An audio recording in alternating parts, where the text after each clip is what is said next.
Hello viewers, welcome to this YouTube channel English origin. मैं आपको फिर नरेशन की दुनिया में ले चलता हूं।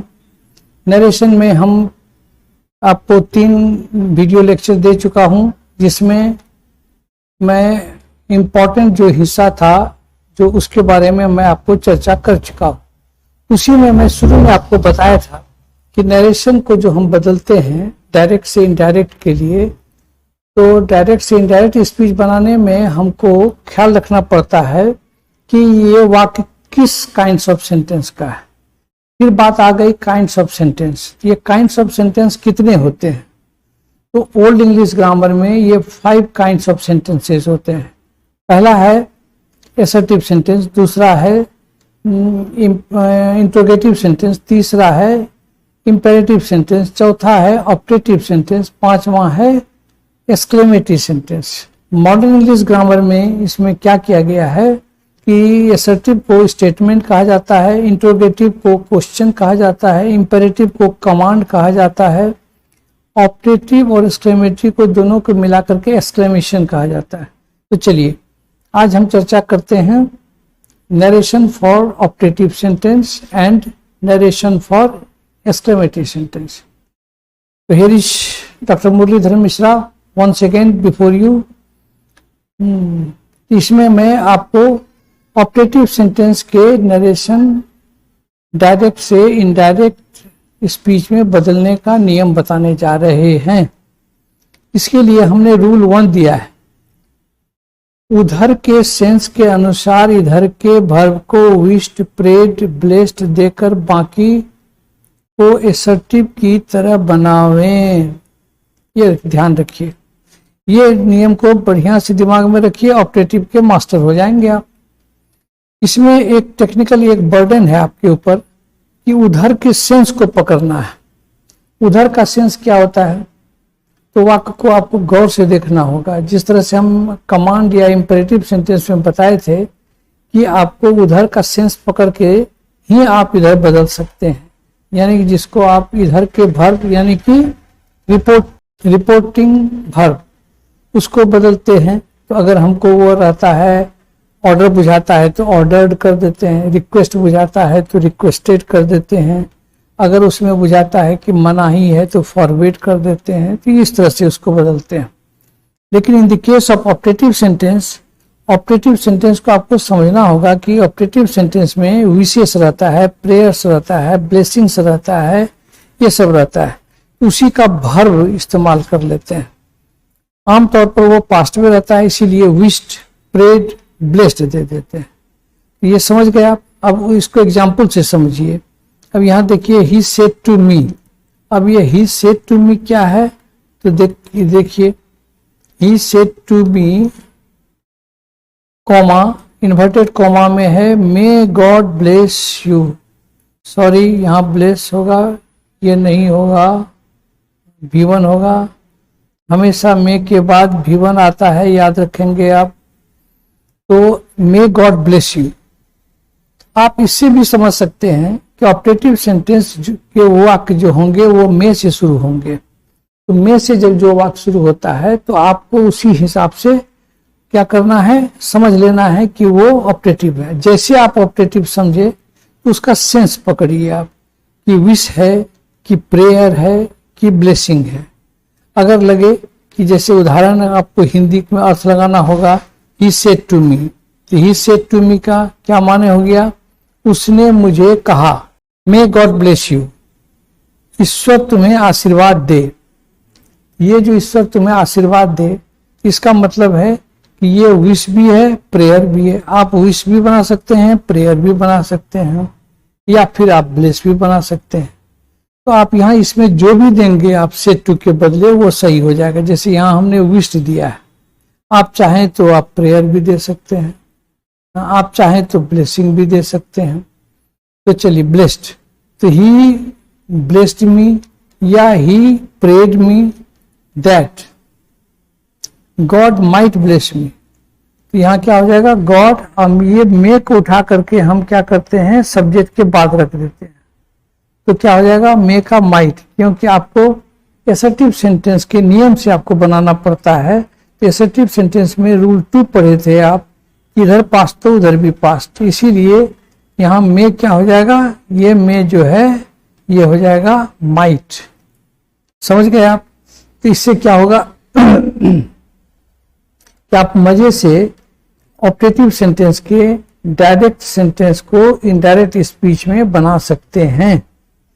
तो यहां तक आप समझ गए। अब इसी के साथ मैं आपको ले चलता हूं नरेशन फॉर एक्सक्लेमेटरी सेंटेंस।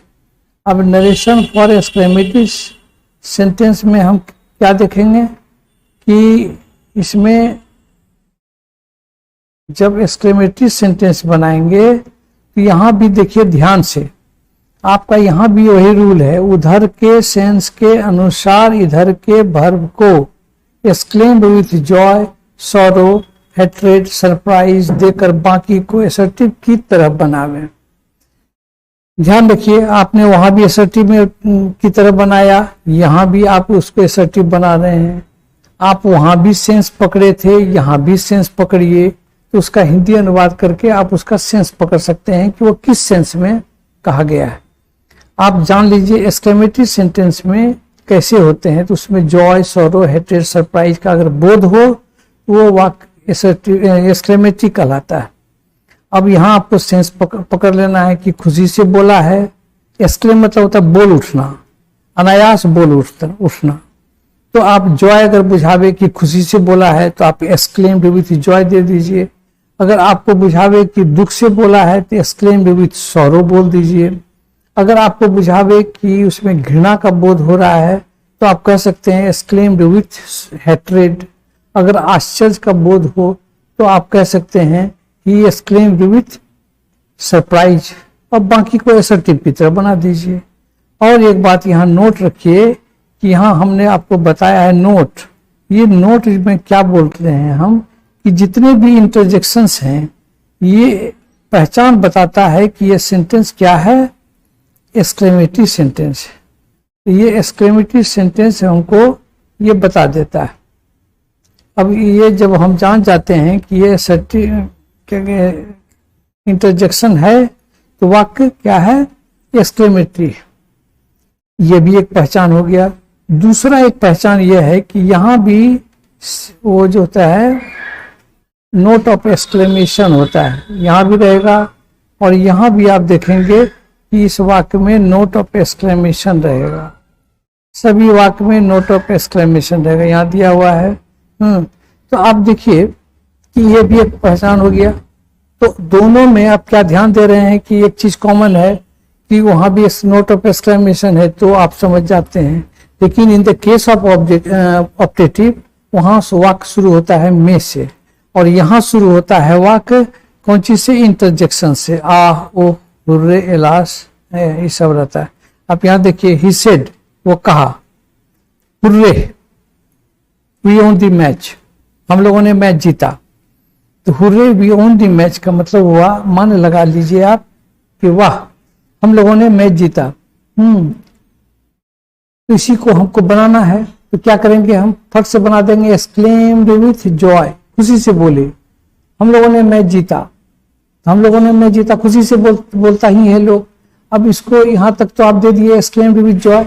अब क्या करना है, असर्टिव की तरह बनावे। हम आपको रूल बता रहे हैं कि असर्टिव की तरह बनाना है। असर्टिव की तरह बनाने के लिए आपको सेंटेंस में दैट लग जाता है। दूसरा चीज है कि पर्सन चेंज करते हैं। वी फर्स्ट पर्सन है, ये किसके अनुसार बदलेगा, सब्जेक्ट के अनुसार। तो यहाँ क्या है, ही, तो यहाँ ये पुल्लल में है। ये अगर पुल्लल में है तो आप समझ गए कि ही का पुल्लल क्या होता है, दे होता है। तो हमने दे दिया। उसके बाद देखिए वी ओन द मैच, यहाँ आपने V2 लगाया है। तो आपको फिर मैं बता दूं कि असर्टिव सेंटेंस जो पहला रूल पहले दिन आपको हम बताए थे वो रूल यहाँ अप्लाई होगा, क्योंकि सबको असर्टिव में तोड़ना है। तो क्या हो जाएगा, अगर इधर और उधर दोनों तरफ पास्ट रहे तो 1 2 का 4, यानी कि अगर पास्ट इंडेफिनिट है तो पास्ट परफेक्ट हो जाएगा। तो आप क्या दे देंगे, हैड। और यहाँ क्या करेंगे आप, हैड प्लस V3। जब भी हैड, हैव, हैड लगाते हैं तो आप खट से V3 दे देते हैं। ये भी समझ गए आप। तो एक बार फिर उदाहरण से आप इसको रिवाइज करके देख लीजिए। He said hurray we won the match, क्या बनेगा? He exclaimed with joy that they had won the match. उधर कुछ नहीं करना है। हाँ, अंत में क्या करना है? एक्सक्लेमेशन का चिन्ह हट करके क्या हो जाएगा? Full stop. ध्यान रखिएगा। दूसरा एग्जाम्पल देखिए आप।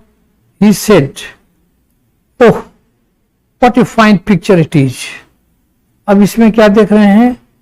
उसने कहा वाह कितनी सुंदर तस्वीर है यह। अब इसको बनाना है तो क्या क्या करेंगे आप देखिए। सेड को हम लोग क्या बदल देंगे? एक्सक्लेम्ड विथ कितनी सुंदर तस्वीर है। तो इस खुशी से नहीं बोलेंगे, इसको क्या बोलेंगे? सरप्राइज से बोलेंगे। तो दे देंगे ही एक्सक्लेम्ड विथ सरप्राइज, दे दिए। बाकी को कॉमा इन्वर्टेड कॉमा हटा के दैट लगा दिए। ये जो इट इज था एसर्टिव सेंटेंस, ये एक्सक्लेमेटरी सेंटेंस की मोड में था, क्योंकि इसीलिए वो लास्ट में था। अब इसको उठा करके हम क्या करेंगे? शुरू में दे देंगे। तो शुरू में देंगे तो क्या हो जाएगा? इट इज की जगह पर इधर पास्ट है तो यहाँ पास्ट है, ये भी पास्ट हो जाएगा। ठीक है, तो इज पास्ट होकर के वाज हो जाएगा। और हाउ रहे या व्हाट रहे तो उसको आप क्या करते हैं? फाइन या ग्रेट या वेरी लगा देते हैं। तो वेरी फाइन वेरी लगा देते हैं, आप ग्रेट लगा देते हैं, तो कह सकते हैं इट वाज ये फाइन वेरी फाइन पिक्चर।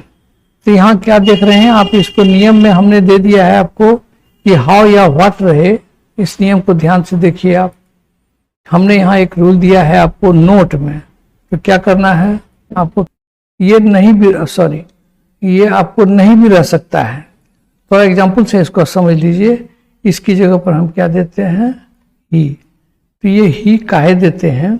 अगर व्यक्ति रहता है, अगर कोई कहे what a kind man, he is रह भी सकता है या साइलेंट भी रह सकता है। तो हम उसकी जगह पर क्या करेंगे? He is a very kind man, he is a very great man, ये कर सकते हैं। तो अब व्यक्ति अगर रहेगा तो ही कर दीजिएगा, वस्तु रहेगा तो इट कर दीजिएगा। अब ये आप समझ गए आप इस बात को। इस तरह से आप देख रहे हैं कि आप एक्सक्लेमेटरी सेंटेंस में क्या क्या करते हैं। असर्टिव सेंटेंस सबसे पहले तो आप पहचानते हैं। पहचानने में क्या क्या ध्यान देना है कि एक तो आपको ये इससे पहचानना है कि ये नोट ऑफ एक्सक्लेमेशन है कि नहीं, साइन ऑफ एक्सक्लेमेशन है कि नहीं। दूसरा क्या है? ये इंटरजेक्शन से शुरू होता है। ये इंटरजेक्शन से शुरू होकर के ये बताता है ये एक्सक्लेमेटरी सेंटेंस है। जब बनाने लगते हैं तब क्या करते हैं? हम इसको exclaimed with Joy, sorrow, hatred, surprise, ये जो रूल में बताए हुए हैं आपको, exclaimed with Joy, sorrow, hatred, surprise, तो इसी तरह से इसको बना देते हैं। तो कह देंगे एक्सक्लेम्ड विथ सरप्राइज। बाकी को असर्टिव की तरह बनावे, बाकी को असर्टिव की तरह बनावे। तो आप असर्टिव की तरह बनाने के लिए क्या करते हैं? तो उसको असर्टिव में फॉर्म मिल जाते हैं। तो पहले सब्जेक्ट देते हैं तब वर्ब देते हैं। तो आप क्या करेंगे? आप अगर वहाँ इट इज है तो यहाँ इट वाज कर देते हैं। और क्या कहते हैं? हाउ या व्हाट रहे तो वेरी कर देते हैं। तो आर्टिकल इसलिए आएगा कि यहाँ नाउन है, यहाँ एडजेक्टिव है, यहाँ एडवर्ब है, इसीलिए यहाँ आर्टिकल का प्रयोग हो जाता है। इस तरह से हमारा एक कंप्लीट और करेक्ट सेंटेंस क्या बना? He exclaimed with surprise that it was a very fine picture। देखिए, नरेशन बनाने में इस जगह आपको बहुत कंफ्यूजन होगा, या अगर आप बना भी रहे हैं तो कुछ बातें छूट सकती है आपको, क्योंकि हर एक स्टेप पर आपको कुछ न कुछ चेंज करना पड़ता है। ये चेंज में आप एक भी रूल अगर मिस कर जाएंगे तो निश्चित रूप से गलत हो जाएगा। इसलिए अच्छा हो कि आप इसको मैनेटली बढ़िया से थोड़ा सा एक्सरसाइज कर लीजिएगा, जो एक्सरसाइज हम आपको नीचे में दिए हुए हैं। तो देखिए, हम एक्सरसाइज में कह रहे हैं Manoj said to Golu may you be brave. तो मनोज ने कहा गोलू से कि तुम बहादुर हो। तो ये जो तुम बहादुर हो, ये सेंटेंस में क्या करेंगे? मनोज विश्ड गोलू दैट, हाँ, और क्या करेंगे? मे को यू के बाद ले जाएंगे, यू का पर्सन चेंज करेंगे तो गोलू के अनुसार हो जाएगा। तो यहाँ हो जाएगा ही, हाँ, उसके बाद मे का क्या हो जाएगा? माइट। अब समझ गए? इस तरह से हम देख रहे हैं कि ही माइट बी ब्रेव। बात खत्म।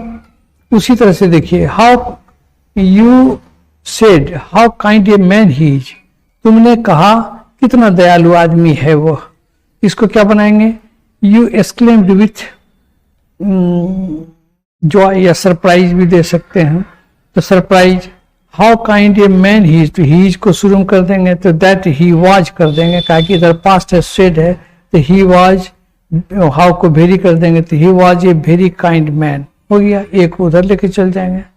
उसी तरह से आप कई तरह का बना सकते हैं। इंटरजेक्शंस को हटा देंगे आप, जैसे यहां देखेंगे आप, हाँ, his father said my friend failed, तो दुख से बोला तो his father exclaimed with sorrow, यहाँ कर देंगे आप एक्सक्लेम्ड विथ सॉरो। और दैट इसको को इंटरजेक्शंस को क्या करते हैं आप, हटा देते हैं। उसके बाद माई सन फेल्ड, दोनों तरफ पास्ट है तो आप यहाँ क्या करते हैं, तो हैड लग जाता है, तो हैड फेल्ड कर देना होगा आपको। वो एसर्टिव का नियम नहीं भुलाएंगे आप। एसर्टिव के 4 नियम बताए गए हैं। इधर प्रेजेंट या फ्यूचर रहे तो उधर का टेंस नहीं बदलता है। अगर इधर पास्ट है तो उधर पास्ट कर देंगे। अगर दोनों तरफ पास्ट है तो 1 का 3, 2 का 4, खत्म। और अगर यूनिवर्सल ट्रूथ है तो सिर्फ दैट से बनाते हैं। तो ये 4 रूल आपको दिमाग में रखना होगा। दूसरा क्या ख्याल रखना होगा कि अगर इधर पास्ट हो गया है तो उधर आपको अगर दिया हुआ है कि एगो का बिफोर होता है, जो आपको हम रूल पहले दिन बताए थे, हाँ, टुडे का दैट डे होता है, यस्टरडे का प्रीवियस डे होता है, ये सारा चीज याद कर लेंगे आप। ये भी बदलना पड़ सकता है, इसलिए वो आपको मैं बता चुका हूं। जैसे आप असर्टिव बनाएंगे तो असर्टिव के सारे रूल, 4 रूल अप्लाई हो जाएंगे, याद रखिएगा। इसलिए ऑप्टेटिव और एक्सक्लेमेटिव को बढ़िया से समझने के लिए आपको काइंड्स ऑफ सेंटेंस में ऑप्टेटिव और एक्सक्लेमेटिव सेंटेंस कैसे बनता है, क्या पहचान है, उसके क्या फॉर्मूलाज हैं, क्या स्ट्रक्चर हैं, वो जान लेना चाहिए।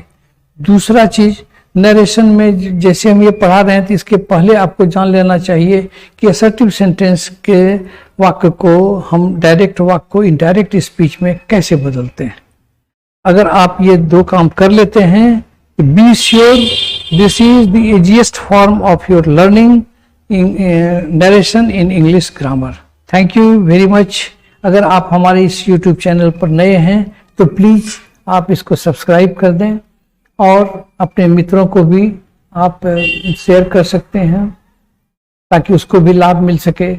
और एक लाइक तो बनता है, मैं आपके लिए बहुत मेहनत करता हूं। अगर मैं आज बोलूं तो मैं 40 इयर्स का एक्सपीरियंस लेकर के, एक पैशन लेकर के मैं अंग्रेजी पढ़ाया हूं। उसी दर्द के साथ, उसी शिद्दत के साथ